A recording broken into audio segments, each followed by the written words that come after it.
नमस्कार, आप देख रहे हैं 10 में दम। मैं हूं आपके साथ विवेक शांडिल्य। दिन भर की बड़ी खबरों के साथ आज बात करेंगे हम साइक्लोन की। जी हां, चक्रवाती तूफान भारत में दस्तक दे चुका है एक और इसके बाद जमकर तबाही देखने को मिल रही है। अभी हाल ही में तौकती तूफान ने दक्षिण भारत में खूब तबाही मचाई थी।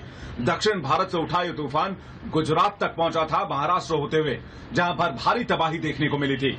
लेकिन अब दूसरी तरफ अगर पूर्वी भारत की बात करें तो पूर्वी भारत में इस बार यास तूफान का कहर देखने को मिल रहा है और यास तूफान ने बंगाल और ओडिशा में जमकर तबाही मचाई है। तो सबसे पहले आज बुलेटिन में हम बात करेंगे ओडिशा की, जहां पर यास तूफान का कहर देखने को मिला है। हालांकि जानमाल के नुकसान की बहुत ज्यादा खबर नहीं है, लेकिन बर्बादी बहुत ज्यादा है और लोगों को नुकसान काफी ज्यादा हुआ है। बता दें आपको कि ओडिशा में जो नुकसान हुआ है उसका आकलन अभी किया जा रहा है, लेकिन इसके बाद हम बात करेंगे बंगाल की। बंगाल में भी यास तूफान का कहर जारी है और हवाएं इस हिसाब से चल रही हैं कि उसके सामने सब कुछ, घर, मकान, दुकान तिनके की तरह बिखर जा रहा है और बंगाल की खाड़ी में उठाए चक्रवाती तूफान सब कुछ लील लेने पर आमादा है। तो दोनों खबरें आपके सामने होंगी पूरे विस्तार से और बताएंगे ये भी कि तूफान आखिर कितने देर में थम सकता है। लेकिन इससे पहले आपको बता दें कि रिपब्लिक भारत आपसे जुड़े हर एक मुद्दे की आवाज उठाता है, तो आप भी अपनी आवाज उठाइए और रखिए अपने विचार कू ऐप पर। कू ऐप के यूजर्स के लिए हमारा आज का सवाल यह है कि क्या मौसम विभाग की बेहतर चेतावनी व्यवस्था ने तूफान से लड़ने में हमारे हाथ मजबूत किए हैं? अभी डाउनलोड करें कू ऐप, उसके बाद रिपब्लिक भारत को फॉलो करें और रिपब्लिक भारत के पोल सेक्शन में जाकर इस सवाल का जवाब दें। बुलेटिन के अंत में हम इस सवाल का जवाब आपको दिखाएंगे। तो सबसे पहले बात यास तूफान की। यास तूफान ने ओडिशा में दस्तक दी तो वहां पर इसका कहर देखने को मिला। सबसे ज्यादा ओडिशा के तटवर्ती इलाकों में लोगों पर यास तूफान कहर बनकर टूटा। हालांकि बेहतर चेतावनी व्यवस्था होने की वजह से पहले ही लोगों को विस्थापित तो कर दिया गया था, लेकिन लोगों के मकान, दुकान, घर इस तूफान की वजह से सब कुछ तबाह हो गए। हालांकि तारीफ करनी होगी एनडीआरएफ और एसडीआरएफ की टीमों की, जिन्होंने वक्त रहते मोर्चा संभाला, और भारतीय जवानों की भी, जिन्होंने वक्त रहते न सिर्फ मोर्चा संभाला बल्कि बड़ी संख्या में लोगों की जान को बचाया भी है।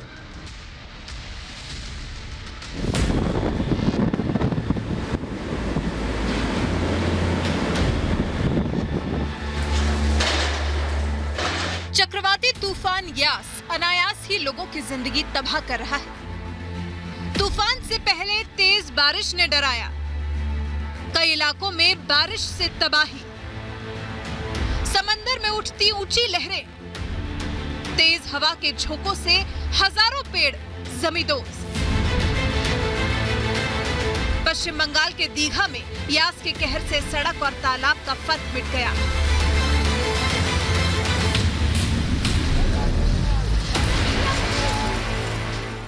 यास के झंझावात के कहर की शिकार ये कार बन गई। दीघा के हालात तो ऐसे हो चुके हैं कि बारिश का पानी घरों में घुस गया है, जिससे लोगों को भारी परेशानी का सामना करना पड़ रहा है। हालांकि एनडीआरएफ की टीम पीड़ितों की मदद में जुटी हुई है। इस वक्त हम जो है दीघा बीच पर मौजूद है, लेकिन देखिए सबसे बड़ी बात है कि आपको देखिए सामने की तस्वीर दिखाती हूं। दरअसल ये सामने की वो तस्वीर है, ये वो दीघा बीच है जहां पर लोग घूमने के लिए आते हैं। एक और बात अपने दर्शकों को देखिए यहाँ पे बता दें कि एनडीआरएफ की बात की जाए, एसडीआरएफ की बात की जाए, सारी टीमें जो है वो पूरी तरीके से तैनात है। उनकी तरफ से पूरी ये कोशिश की गई है प्रशासन की तरफ से कि लोगों को जो है किसी भी तरीके से दिक्कत ना हो। कोलकाता में यास ने ऐसी तबाही मचाई है कि ये महानगर छोटा शहर लग रहा है। भारी बारिश की वजह से कई घरों में घुटनों तक पानी भरा हुआ है। पश्चिम बंगाल में यास तूफान का कहर लगातार जारी है। आपको समंदर की तस्वीरें दिखाते हैं। देखिए ये ऊंची उठती हुई लहरें जो है ये बताने के लिए काफी है कि आखिर तबाही का मंजर किस तरीके का है। सबसे बड़ी बात यह है कि जिस तरीके का अलर्ट जारी किया गया था उससे ज्यादा खतरनाक ये तूफान हो सकता है। ताउते तूफान जो आया था, जिसने जिस तरीके से महाराष्ट्र के अंदर खलबली मचा दी थी, जिस तरीके से तबाही मचाई थी, उसके बाद अब जो है ये यास तूफान पश्चिम बंगाल के अंदर और उड़ीसा के अंदर किस तरीके की तबाही लेकर आता है। यास तूफान ने लोगों की मुश्किलें इतनी बढ़ा दी कि आम जनजीवन अस्त व्यस्त हो गया है। जिस इलाके में मौजूद है, यहाँ पर होटल्स हैं, यहाँ पर दुकानें हैं, तो जिन दुकानों को नुकसान हुआ है उसकी भरपाई के लिए तो अभी तक कुछ नहीं किया गया है प्रशासन की तरफ से। लेकिन देखिए सबसे बड़ी बात ये यहाँ पर ये हो जाती है कि जो ऊंचे मकान है वहाँ के लोग शिफ्ट नहीं हुए, लेकिन प्रशासन की तरफ से पहले ही जो लोग झुग्गी झोपड़ियों में रहते थे, जो लोग छोटे मकानों में रहते थे, उन लोगों के लिए जो है जरूर जारी कर दिया गया था, उन लोगों को पहले ही शिफ्ट किया जा चुका था। हालांकि सेना के जवान पीड़ित लोगों की मदद में जुटे हुए हैं। जिस तरह का हालात है यहाँ पे, समुंदर का पानी जितना टाइम जा रहा है, मतलब आज मून है, इसलिए जितना टाइम जा रहा है वो ऊपर आ रहा है। अभी जो इंडियन आर्मी का जो ग्रुप आया है यहाँ पे, जिस तरीके से बोला गया था एनडीआरएफ और एसडीआरएफ और इंडियन आर्मी की तरफ से, जब भी लगेगा उन लोगों को, वो लोग एक्शन पे आएंगे।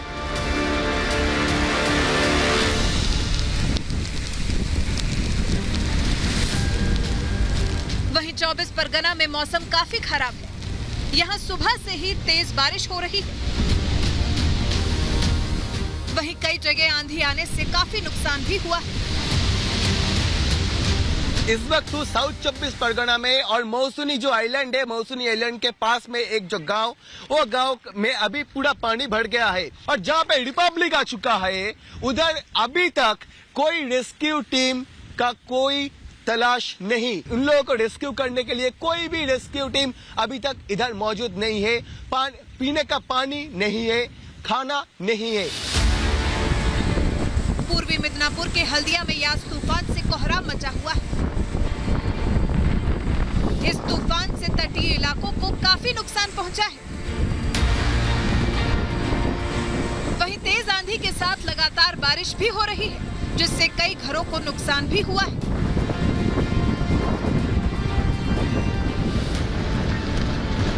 जबकि पाथर प्रतिमा में तांडव का कहर जारी है। भारी बारिश और तूफानी हवाओं ने तटीय इलाकों में तबाही मचाई हुई, जिसकी वजह से कई लोगों के घर उजड़ गए। जोर जोर से हवा आया और जो समुंदर का पानी है वो किनारे में पहुंच गया और लोगों के घर में घुस गया। आप देख सकते हैं कि जो हवा का जो लहरी है वो ज्यादा से ज्यादा बढ़ चुका है, एक खड़ा होना मुश्किल है। जबकि मंदारमानी में यास का बेहद खौफनाक मंजर दिखाई दिया। दुकानों से लेकर मकानों तक में बारिश का पानी घुस गया। पानी के तेज बहाव में खिलौने की तरह कई घरों के सामान बह गए। बढ़ते जलस्तर की वजह से कई जगहों पर तटबंध टूट गए, जिससे कई गांव और छोटे कस्बे जलमग्न हो गए। वहीं सेना राहत और बचाव के काम में जुटी हुई है। पश्चिम बंगाल के मुख्यमंत्री ममता बनर्जी यास तूफान के खतरे को लेकर फिक्रमंद दिखी। उन्होंने राज्य के आला अधिकारियों के साथ समीक्षा बैठक की और कंट्रोल रूम से पल पल के हालात पर खुद भी नजर रख रही। वहीं मुख्यमंत्री ममता बनर्जी 28 मई को ईस्ट मिदनापुर जाएंगी और चक्रवाती तूफान यास से प्रभावित इलाके का दौरा करेंगी। ममता ने कहा कि तूफान की चपेट में आने से एक शख्स की मौत हो गई, जबकि इसकी चपेट में आने से 1 करोड़ लोग प्रभावित हुए हैं और 3 लाख घरों को नुकसान पहुंचा है। Bureau report, Republic Bharat.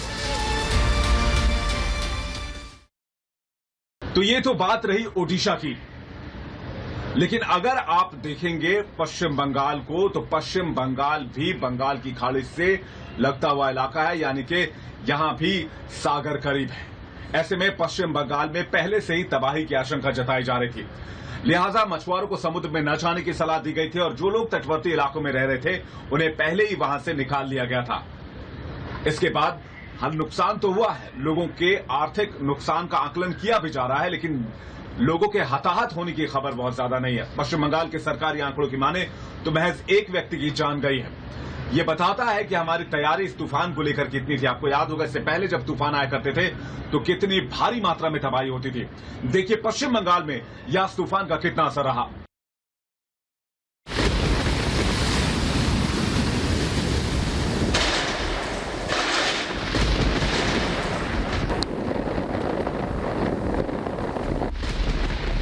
तबाही की ये तस्वीरें यास तूफान की हैं।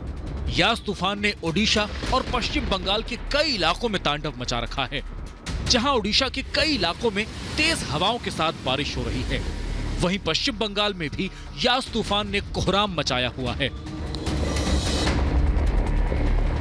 तबाही की इन तस्वीरों ने जल और जमीन के फर्क को मिटा दिया है।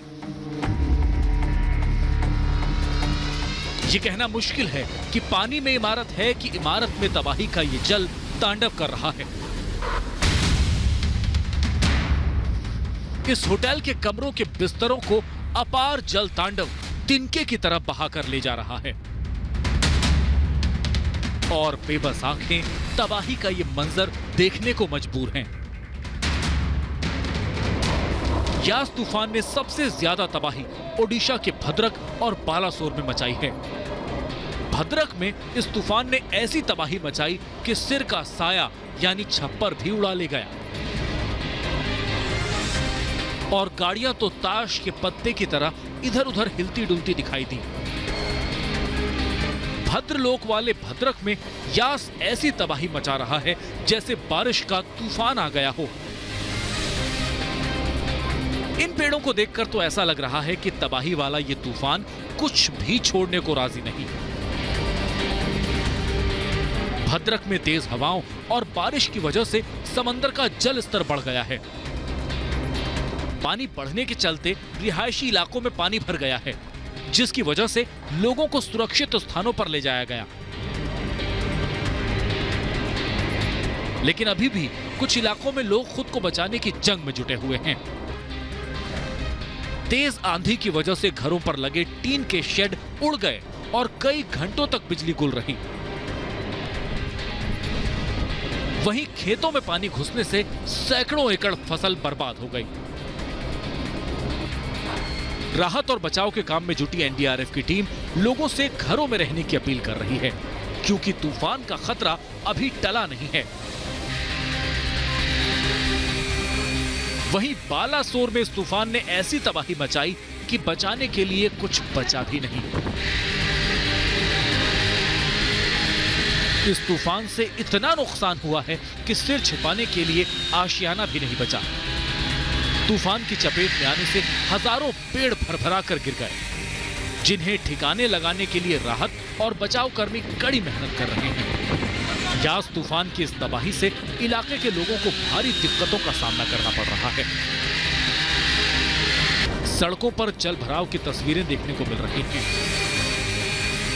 रेस्क्यू टीम लगातार राहत बचाव के काम में जुटी हुई है। यास तूफान उड़ीसा के बालेश्वर डिस्ट्रिक्ट में भानगा के एरिया में सुबह 9 बजे के आसपास लैंडफॉल हो चुका है और जब लैंडफॉल के टाइम पे हवा का रफ्तार 130 से 150 के बीच में था। तूफान अभी भी बालेश्वर में लैंडफॉल करके मयूरभंज होकर झारखंड की तरफ आगे बढ़ रहा है। ओडिशा के उदयपुर की ये तस्वीरें तो कपा देने वाली हैं। इनके लिए यास तूफान दूसरी महामारी से कम नहीं। उदयपुर में यास ने तो जिंदगी तबाह करके रख दी। जहां तक नजर जाती है वहां सिर्फ तबाही ही नजर आती है। यास उदयपुर से ऐसा रूठा जैसे कोई दुश्मन। क्या दुकान और क्या मकान, क्या खिड़की और क्या दरवाजे। यास ने सब कुछ तहस नहस कर दिया। अब इन लोगों के पास सिर्फ पछतावा बचा है। उदयपुर में कई जगहों पर चेकपोस्ट और बैरिकेडिंग ताश के पत्तों की तरह उड़ गए। वहीं समंदर किनारे खड़ी नावों को भी काफी नुकसान पहुंचा। वहीं गंजम में तो जैसे यास तूफान की गाज ही गिर गई। गंजम में भारी बारिश और तूफान की वजह से ही दिन में रात का आभास होने लगा। लगातार भारी बारिश से जनजीवन पूरी तरह से अस्त व्यस्त हो गया। हालांकि तूफान के दौरान यहां लोगों की लापरवाही देखने को मिली। अलर्ट के बावजूद समंदर की खतरनाक लहरों के बीच कई लोग सेल्फी लेते दिखाई दिए। पारादीप में यास तूफान का पारा इतना गर्म हुआ कि उसके सामने जो भी पड़ा उसे तहस नहस कर दिया। समंदर के किनारे खड़ी कई नावों को भी भारी नुकसान पहुंचा। यही नहीं, समंदर के किनारे मौजूद दुकानें भी यास के असर से बच नहीं पाईं। भारी बारिश और तेज हवाओं की वजह से हर जगह पानी ही पानी नजर आ रहा था।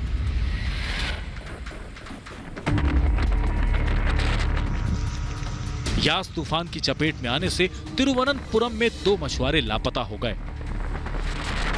इंडियन कोस्ट गार्ड ने मछुआरों की तलाश तेज कर दी है। वहीं पीड़ित परिवार वालों ने राज्य सरकार से लापता मछुआरों का पता लगाने और उन्हें वापस लाने की अपील की है। केंद्रपाड़ा की तस्वीर भी कुछ अलग नहीं है। यहां तेज हवा के झोंकों से दर्जनों पेड़ जड़ से उखड़ गए। यानी यास ने केंद्रपाड़ा को केंद्र से ही हिला दिया।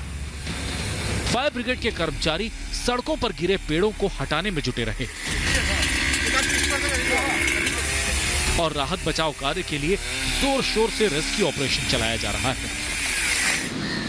यास के खतरे को देखते हुए ओडिशा के कई जिलों में अलर्ट जारी कर दिया गया है। जिन जिलों में अलर्ट है उनमें बालासोर, भद्रक, केंद्रपाड़ा, जगत सिंहपुर, मयूरभंज, भुवनेश्वर, पुरी और गंजम जिले शामिल हैं। वहीं यास तूफान पर मौसम विभाग ने कहा है कि चक्रवात की लैंडफॉल प्रक्रिया पूरी हो चुकी है। चक्रवात यास के चलते बारिश जारी रहेगी। वहीं मौसम विभाग ने भी मछुआरों को समुद्र से दूर रहने के निर्देश दिए। मौसम विभाग के मुताबिक यास तूफान का सबसे ज्यादा असर ओडिशा, पश्चिम बंगाल, आंध्र प्रदेश, पुदुचेरी, तमिलनाडु, अंडमान निकोबार द्वीप समूह, झारखंड, बिहार और छत्तीसगढ़ में रहेगा। जानकारी के मुताबिक यास ने बालासोर के दक्षिण में उत्तर ओडिशा तट को पार कर लिया है। इस दौरान हवा की गति 130 से 140 किलोमीटर प्रति घंटे से 155 किलोमीटर प्रति घंटे तक थी। इसी के साथ ओडिशा में लैंडफॉल की प्रक्रिया पूरी हो गई है। हालांकि अभी ओडिशा, बंगाल और आंध्र प्रदेश के तटीय इलाकों में यास तूफान के असर को लेकर अलर्ट जारी है। यास चक्रवात तूफान की वजह से खराब हुए मौसम के कारण रेलवे ने ओडिशा, बंगाल की सभी ट्रेनों को रद्द कर दिया है। तूफान के अलर्ट के कारण ओडिशा, बंगाल के अलावा बिहार और झारखंड की भी कई ट्रेनें रद्द कर दी गई। वहीं एनडीआरएफ की टीमें स्थानीय लोगों को तूफान के खतरे से आगाह कर रही हैं। बालासोर के पास चांदीपुर में समंदर के किनारे से लोगों को हटने के लिए मरीन पुलिस भी एनडीआरएफ की मदद कर रही है। लेकिन तूफान पीड़ितों की परेशानियां कम होने का नाम नहीं ले रही। Bureau report, Republic Bharat.